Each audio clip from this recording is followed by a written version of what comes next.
This week's video has us looking into Jackson, Michigan. Special thank you to Skylar for generously supporting the channel and pointing me in the direction of Jackson, a place I had never heard of before. There's plenty of Jacksons across the states.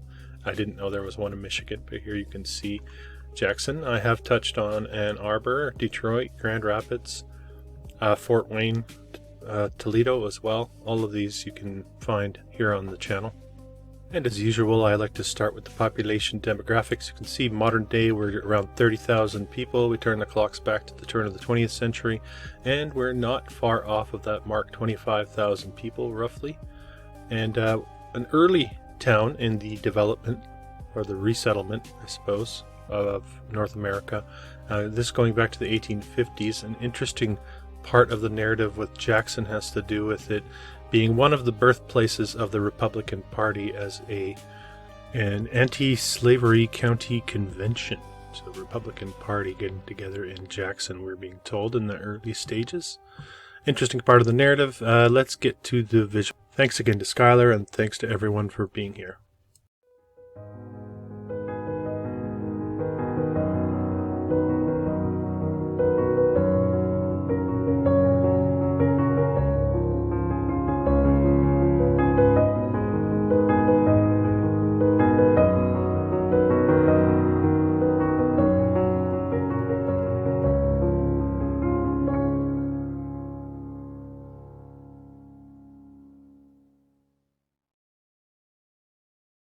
And if you're familiar with the channel, you'll know that what I like to do is put together a file of visuals, mostly on architecture, and a lot of it that has been demolished, but a lot of it that still stands. And just to give you a picture of what it once looked like in many of these locations, and I focus on a singular location. And if you're new to the channel, welcome to the channel, and I hope you enjoy browsing the catalog. This one again will be on Jackson, Michigan.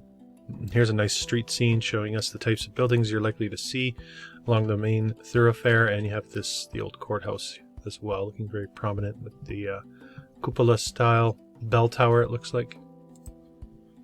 Often you'll get these bird's eye views of many different locations. This one no different. This is supposed to be telling us that this is Jackson in 1881, when there was about 16,000 people living there. And you're already seeing, even in the drawing, and I think a lot of these drawings are deceptive, but even in this drawing we're seeing the central area of town looking very well built out for such an early time period, of course. That's a very interesting area as well, in and around the Great Lakes. I think there's a lot to be looked into as far as what may have happened when you tie that in with the cataclysm. Michelle Gibson is doing some work.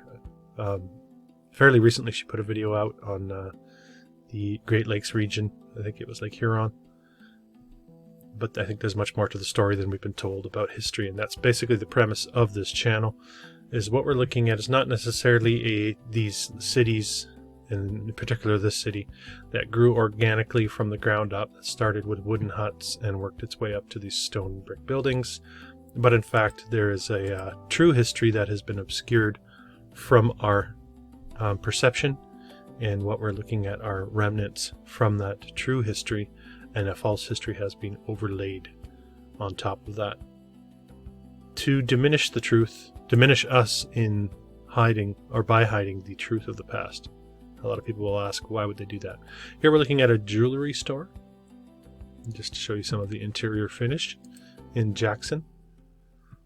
This is an automobile company, a factory, showing us the very prominent tower-style building with a little turret-style towers on each corner, very typical looking of old-world architecture, likely repurposed for this reason, not necessarily built for this reason. Is the premise again of my channel. The Bijou Theater, I looked for interior shots of this, couldn't really find anything. I have a couple visuals for you where the crowds go in Bijou, the theaters, and so much centered around entertainment, performing arts more so. A lot of these old theaters look to be, and a lot of them will have opera houses, Jackson as well, look to be it looks like the performing arts was a very prominent part of the our culture before we were hijacked by the parasites, if you will. So just looking at some street scenes, of course you're going to have the streetcars and the tracks going down the middle. Everybody who's looked into this knows that originally these were built to be pulled by horses, and then magically the invention of electricity changed that, and they begun to be powered by that electricity. And the theory goes that they just repurposed the old infrastructure and used the horses until they found a way to mechanize that with electricity. Just a couple things that have pointed me in the direction of this old world research. Many of the structures you see, the timelines on their construction are impossibly short for the technology said to have been had at the time. Many of them are hardly even accounted for in the historical record, and that's a large anchor point of this research.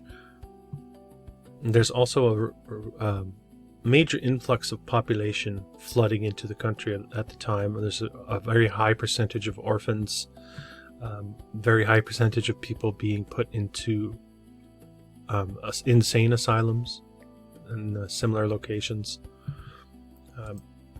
So it appears to be that history is not what we're being told, but in fact it is an overlay of what actually happened. And if you think that it's not possible for the powers to be to pull the wool over our eyes at such a grand level, then I don't know what you've been doing for the last several years, but I think that was made quite obvious to a lot of people.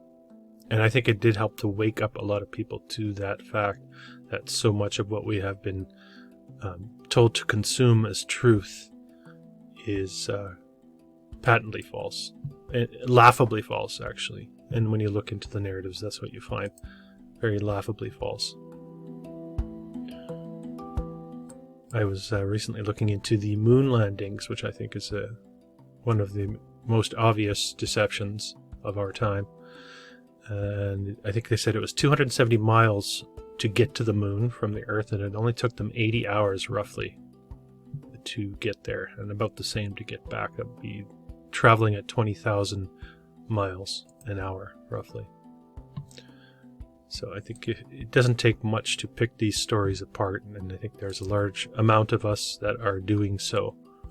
And the ridicule that has been heaped on people, such as myself, that do this type of research seems to be diminishing, which I think is very encouraging as well. So I encourage all of you to stay the course with your research, seek the truth, and do not let the naysayers get in the way. There's always going to be someone who is going to try to derail you, make you think the way they think.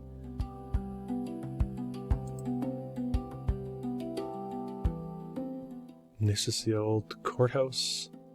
Sorry, this is the wrong file. Apologies. That'll be my next video on Fresno, California. Getting back to Jackson, just giving you a lot of visuals here. You can see the brick paved streets. That's a massive undertaking, infrastructure-wise. Very wide streets as well. Beautiful looking hotel. Hotel Galton, I believe. Dalton, maybe? I think we will see it. We're looking at the Elks Temple. There it is again. And a lot of these only really remain in postcard form. It can be difficult to find better visuals in some of these smaller locations in particular. There just doesn't seem to be that much online that we can correlate the research. Often what I'll do is find the postcard first, and then I'll look for the structure. And Jackson in particular was difficult to find anything to back a lot of these up beyond the postcards. Quite a large amount of churches. This is the Episcopal Church we just saw the 2 postcards of. A very, very large amount of churches, actually. And you do find this especially in a lot of the smaller locations. And if you're familiar with the research, you'll know that the church is not initially constructed to represent that whatever version of Christianity. Usually sometimes you'll get synagogues in North America as well. But in fact, they were resident healing centers of the old world, a place you could go to to heal, if that makes sense. Having to do with sound frequency and energy and vibration and all the rest of it. All these things that have been fictionalized for us, I think that they were all a part of this old world culture. And new labels have been slapped on a lot of these structures. Here's the old firehouse. The First Baptist Church. First Church of Christ Scientist with its columns. This is very interesting. The first Congregational Church said to have been built in 1859 when there's less than 5,000 people living in Jackson, Michigan. They decided to get together and build this massive structure. If we look at the top here, it has been scaled back. They've removed the 4 corner pillars here at the top. I mentioned those earlier on a previous structure, a hallmark of old world architecture. And this is something that gets done to many of these old buildings. They get diminished. A lot of the statuary gets removed. A lot of the detailing gets removed. Towers get removed. This is all par for the course, and the evidence has been piling up as I continue to do the research in this field. I threw in a postcard of the cemetery. And there's more to the story with cemeteries as well, and I haven't delved too deeply into that. It's on my to-do list. A spectacular looking high school here as well with the tower, although in the postcard here it's hidden by the tree, and I had trouble finding any other visual evidence of the structure. Why on earth you would feature the high school and then cover it with a tree in the postcard, I don't think I'll ever know. Well, I think I do know. I think it's a way to obscure evidence of that structure. There we have the Hotel Dalton. I mentioned that earlier. You can see with its beautiful mansard roof, all the dormers. Very prominent building in that downtown area, no doubt, in Jackson. And I did add this hotel as well, and I'm not saying this is an old world structure, but I do suspect that it probably was or possibly was, and then what happens a lot of the time is these get refacaded, restructured, but the bones and the footings are from an older building. So that's just a hypothesis, and I thought I would add that because you do see this a lot as well. Here we have the county infirmary, nice looking structure, stone at the bottom, with the basement windows, of course, and very ornate brick. The free kindergarten. This is the Majestic Theater. And again, take a look at the stonework involved in making this happen. Remember, not a very large city, and this type of architecture is so prevalent in so many of these smaller towns. Not really making sense. Nothing seems to have been done for the sake of expedience. It just seemed like everything had flair attached to it, even the openings for the doors. Here we have the M Temple. See if I can get around the shadow banning. Michigan Theater. And I mentioned the theaters earlier. You can see how ornate these are. Very well decorated. Part of that downtown infrastructure. A few shots of the interior. Here's one. And another, just to give you a sense of the level of detail in finishing going on here in Jackson. And as I mention quite often here on this channel, as I view more and more locations, the story repeats no matter where I look. Always seems to be the same story. Still the Michigan Theater. That looking like mosaic on the ceiling portion. The Otsego Hotel. It still stands. I have a shot of it here, and it has been, I mentioned the refacading that takes place. You can see the lower portion has been modernized, and the top portion has been made plain, if you will. Even just down to the detailing between the windows here. If you look a little closer, you can barely make it out here on the postcard. And they do retain that detailing, which is interesting, but they have definitely flattened the top. So it's one of those things that would less likely catch your eye than it would have, I would say, if they had left it the way it was. They do have a large penitentiary there, Michigan's first state prison, built in 1838. We don't even have census records for Jackson at that point. No, they probably just brought the prisoners there to build it, which you get to see so often in the narrative. And a very heavily fortified stone structure coupled with these style buildings, which are reminiscent to me of asylums. I think repurposed structures from the old world. I won't get too deep into the state penitentiary, but I'm sure there's a thread to pull on there.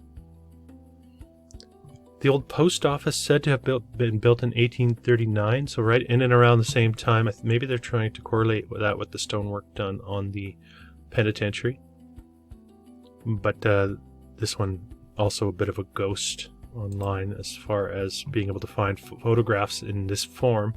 I did dig a little deeper and found that apparently it still stands, and apparently this is still it, but I don't know.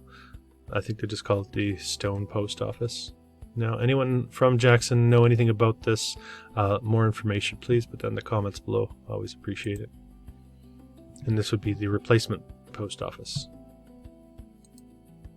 There it is in the modern day.